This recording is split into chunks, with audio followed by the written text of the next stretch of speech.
पाय जास्त पोटावरही नको आहे.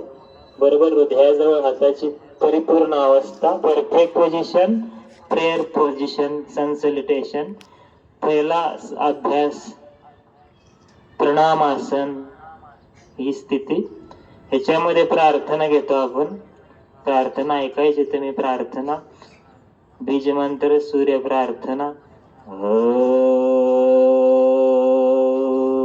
हिरण्यमयेन पात्रेण सत्यसापीहितं मुखं तत्वं पूषणपारणो सत्यधर्माय दृष्टे. ओम राम ह्रीं ह्रौं ह्रैं ह्रौं ह्रः मित्र रवि सूर्य भानु खगभूषण हिरण्यगर्भ मरीच आदित्य सवित्र अर्क भास्करेभ्यो नमो नमः. आता ह्याच्यामध्ये चुका काय होणार आहेत? पाय थोडस आजूबाजूला जातील तर ही चुकीची अवस्था व्हायला नको.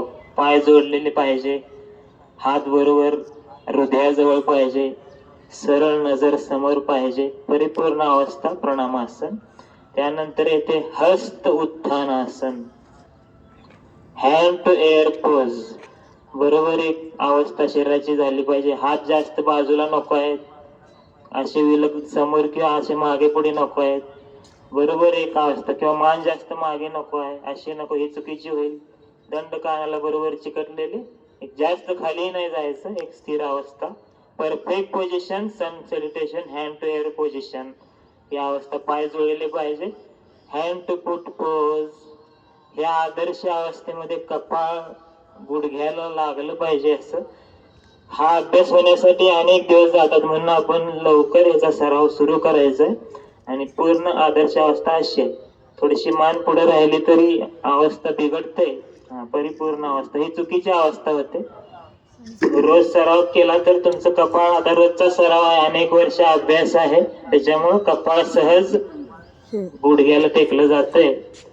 आणि ही अवस्था येण्यासाठी तुम्हाला आतापासूनच सराव करावा लागेल, तरच तुम्हाला कुठेतरी ही अवस्था येणार आहे. Perfect position, hand to foot pose, horse riding pose, अश्वसंचालन अवस्था. ह्याच्यामध्ये चुका काय होतील? हात पाय पुढे होईल किंवा पाय उचललेला राहील एका बाजूला, हे चुकीची अवस्था नको आहे आपल्याला. Perfect position, horse riding pose, अश्वसंचालन अवस्था. ओके, मग हे समांतर आहे. बरोबर पाय हात एका लाईनीमध्ये आलेला आहे. जरा पाय थोडा जरी पुढे गेला तर आपण मधनं विद्यार्थ्यांना बाहेर काढतो लगेच. तर परीक्षा असणार आहेत, 10 ते 12 परीक्षक असणार आहेत तिथं. आणि मुलांनी थोडस जरी चुका केल्या तरी त्यांना बाहेर काढलं जातं. मग हे असं 1 तास आपल्याला सूर्यनमस्कार करत राहायचं असतं, 1 तास टायमिंग. हे तुम्हाला दाखवतोय आदर्श अवस्था. त्यानंतर संतुलन आसन, फ्लॅट पोझिशन. ओके, संतुलन आसन. याच्यामध्ये तुमचं जास्त कंबरवरही नको आहे, जास्त खाली नको आहे, बरोबर एक आकार झाला पाहिजे. संतुलन आसन, पोझिशन फ्लॅट, परफेक्शन. ओके, त्यानंतर 8 point touching the floor pose, अष्टांग दंडवत मध्ये हे पोझिशन. 8 पॉइंट टचिंग द म्हणजे 1 2 3 4 5 6 7 8. 8 पॉइंटच आपलं स्थिर स्थितीमध्ये, 8 अंगच टेकलेले पाहिजे. तुम्ही साष्टांग दंडवत घातला तर हे चुकीचं होतं इथं या स्पर्धेमध्ये.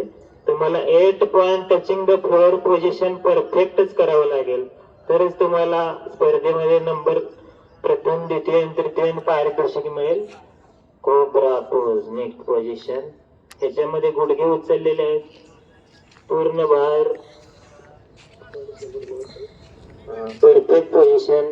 कोब्रा पोज, जसं नाव यथा नाम तथा गुण, पूर्ण चंचलता कमी होऊन लवचिकता प्राप्त होते.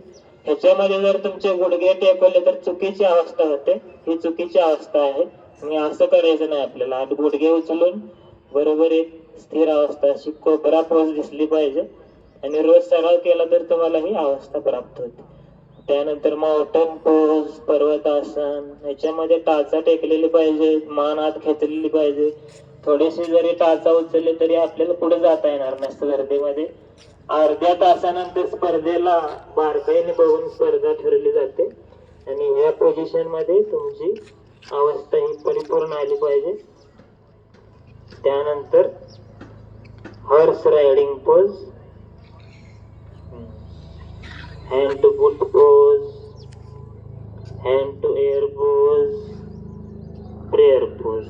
आता हे दाखवलं तुम्हाला, तर असं आपल्याला सातत्याने